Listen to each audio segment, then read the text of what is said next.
तालुक्यातील शासकीय आरोग्य व्यवस्थेतील ढिसाळ कारभाराचा आणखी एक भयावह चेहरा समोर आला आहे। पालघर जिल्ह्यातील आरोग्य यंत्रणेचा ढिसाळ कारभार नियमित चव्हाट्यावर येत असतो। आपण कित्येक दुर्दैवी अशा घटना नेहमीच बघत असतो। ज्या बाळाने जग बघितलं नसतं त्या बाळाचा सुद्धा आरोग्य यंत्रणेच्या ढिसाळ कारभारामुळे मृत्यू होतो आणि ज्या मातेने 9 महिने तिच्या पोटामध्ये बाळाला वाढवलेलं असतं त्या मातेने त्या बाळाचे कित्येक स्वप्न बघितलेले असतात, पण त्या स्वप्नांचा चुराडा होताना बघायला मिळतो। कधी कधी तर बाळासह मातेचा सुद्धा मृत्यू होतो। अशा कित्येक घटना घडलेल्या आहेत, तरी सुद्धा शासन जागे होत नाही। वेळेवर उपचार न मिळणे, वेळेवर ॲम्ब्युलन्स न मिळणे आणि सर्वात खंत देणारी गोष्ट म्हणजे आपल्या पालघर जिल्ह्यामध्ये आरोग्य यंत्रणेच्या सोयी सुविधा पूर्ण नसल्यामुळे अशा घटना नेहमीच घडत असतात। पालघरमधील डहाणू तालुक्यातील केनाड येथील एका महिलेच्या प्रसूतीनंतर नवजात शिशु आणि नंतर बाळंत महिलेचा दुर्दैवी मृत्यू झाल्याचा प्रकार समोर आला आहे। गर्भवती महिलेच्या पोटातील बाळाचा पोटातच मृत्यू झाला असून प्रसूतीनंतर वेळेवर उपचार न मिळाल्यामुळे महिलेचा मृत्यू झाल्याची माहिती समोर येत आहे।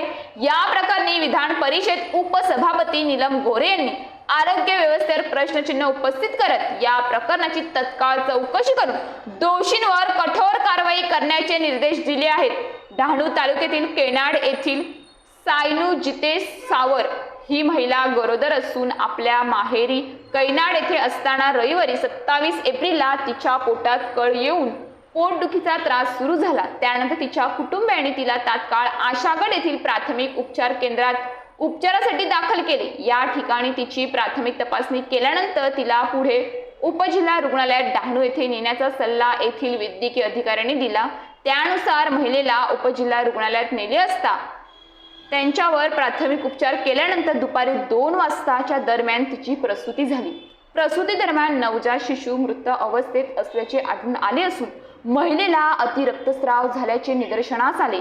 यानंतर वैद्यकीय अधिकाऱ्यांनी तिला पुढील उपचारासाठी गुजरातमधील रुग्णालयात नेण्याचा सल्ला दिला। कुटुंबियांनी पुढील उपचारासाठी नेण्यासाठी रुग्णवाहिकेची व्यवस्था करण्याचा प्रयत्न केला असता उशीर झाल्यामुळे संध्याकाळी 5 वाजताच्या दरम्यान महिलेला 108 रुग्णवाहिकेमध्ये उपचारासाठी नेण्यात येत असताना तलासरी येथे तिचा दुर्दैवी मृत्यू झाला। पालघर जिल्ह्याचे विभाजन होऊन 11 वर्ष उलटून देखील डहाणू सारख्या आदिवासी बहुल भागामध्ये आरोग्य व्यवस्था बळकट नसल्यामुळे येथील गोरगरीब आदिवासींची उपचाराअभावी फरफट होत असल्याचा मुद्दा विधान परिषद उपसभापती नीलम गोरे यांनी उपस्थित केला। तसेच डहाणू येथील घटनेबाबत रोष व्यक्त करत या घटनेची सखोल चौकशी करून दोषींवर कठोर कारवाई करण्याचे निर्देश आरोग्य संचालक पालघर यांना देण्यात आले आहेत। शिवाय अशा प्रकारच्या घटनांवर नियंत्रण मिळवण्यासाठी ग्रामीण भागात आवश्यक वैद्यकीय व्यवस्था उपलब्ध करून त्याला बळकटी देण्याची गरज त्यांनी व्यक्त केली आहे। तसेच ही घटना केवळ एका कुटुंबाचे नुकसान नसून संपूर्ण आरोग्य व्यवस्थेवर प्रश्नचिन्ह निर्माण करणारी आहे असे मत त्यांनी व्यक्त केले आहे। मृत महिलेच्या पोटातील बाळाचा 1 दिवस आधीच मृत्यू झाला असून महिलेच्या पोटात अति रक्तस्राव झाला होता।